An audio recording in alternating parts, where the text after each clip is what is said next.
қалдарыңыз насыл ұлттың, қалдарыңыз қалай, қайырлы жексенбілер. Су анамызбен бірге Жетісу қасында. Келесі аптаға болжам 10 ай толады. Ай толғанға дейін не істеп қалуымыз керек. Соны бір қарап жіберейік. Іштеріңізден өздеріңіз сұрақтарыңызды сұрап отырыңыздар.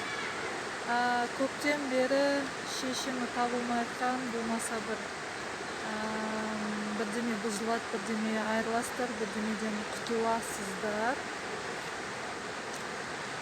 Ұлы күштер көмектеседі, ол үшін бұл жерде кез келген нәрсе болуы мүмкін.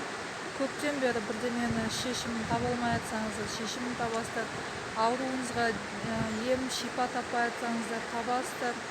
Қысқасы,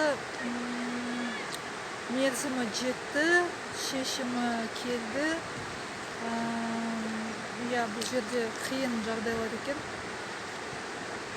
Бірақ көбі таңдайды екен, осы сол боққа малып отыра берем ба, әлде шығам ба деп. Білем, не үшін шығыңыздар дейді сіздерге. Бұл жерде таңдаудың қажет жоқ, бұл жерде тек алға қарай.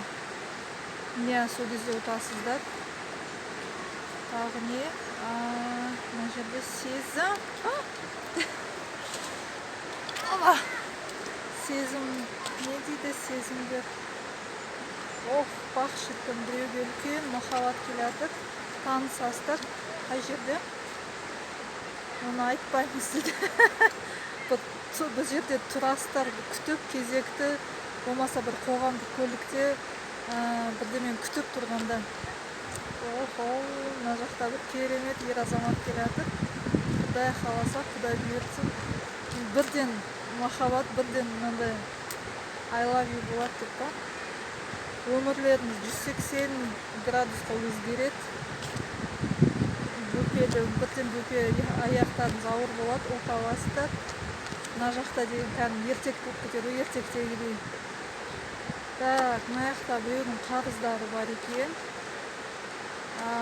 Бір келіншектің қарызы бар екен. Көптен бері бере алмай жатырмын дейді. Бересің дейді, или болмаса ұзақ созбай бер дейді.